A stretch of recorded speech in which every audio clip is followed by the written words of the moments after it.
ايه هي اسوأ نصايح في البيزنس عدت عليك قبل كده؟ أسوأ نصايح في البيزنس؟ لا بس هم كتير، يعني في حاجات كتير قوي في البيزنس مش متظبطه، واحنا بصراحه بنسمع كل يومين كده ناس بتطلع افتكاسات في البيزنس لا انزل الله بها من سلطان. يعني انا ما ببقاش عارف هم بيجيبوا المعلومات دي منين. سمعنا كتير مثلا عن الناس اللي بتيجي تقول لك المنتج الجيد بياع يبيع نفسه.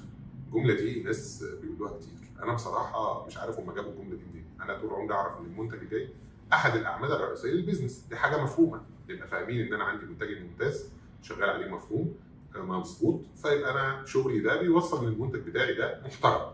لكن انسى بقى الحاجات التانيه، انسى بقى اعمده البيزنس المظبوطه، انسى التسويق، انسى المبيعات، انسى تطوير الاعمال، انسى ان انا المنتج ده اسمع راي العملاء فيه شكلهم عامل ازاي. طب الناس هتصدقك منين او هتعرف منين؟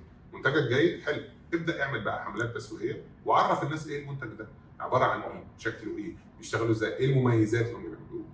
لازم يبقى المنتج بتاعك بصورته الكامله واصله للاودينس، واصله للمجتمع، واصله للجمهور اللي انت بتبقى بتارجته. لكن انت هتعمل منتج جيد وهتسيبه كده ما تعلنش عنه، محدش هيعرف عنه حاجه. فكر في الموضوع كده مثلا زي كوكاكولا، احنا مش بنقول عشان الاعلانات ولا حاجه، بس كوكاكولا هي براند كبيره جدا جدا.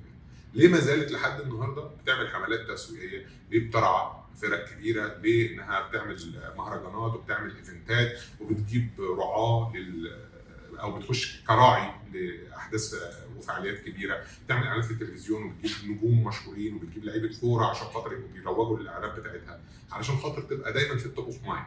مش كفايه ان انت يبقى عندك منتج جيد، لا كمان لازم يبقى سمعتك واسمك واصل للناس بشكل قوي. الناس بتقدر انها تستخدمك، الناس بتستخدم المنتج وبتستهلكه باستمرار، فانت دايما شاغل دماغ الناس، دايما موجود في دماغهم، بتعرفهم ايه المميزات، بتطور في منتجك، دايما بتيجي تقول لهم والله لا انا ما عنديش كوكا كولا بس، انا عندي كوكا كولا وعندي فانتا وعندي وعندي وعندي، فتقدر ان انت تبقى بتنوع.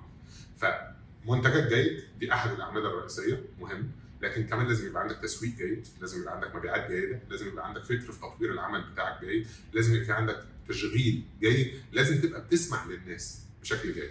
لو بتطور منتج، لو بتسمع لزبونك، بتعمل بقى كاستمر ليسننج وبتبدا تشوف الناس بتقول لك ايه وبتتكلم معاك في ايه، وبتطور بناء على احتياجات الزباين بتاعتك، كده تقدر تبيع، كده تبقى منظومه البيزنس بتاعك كامله كلها متكامله. لكن ما تهتمش بالمنتج وتنسى باقي الزواق اللي جنب المنتج. الاهم من الشغل تظبيط الشغل، ولا يا عم علي؟ صح. اتفضل.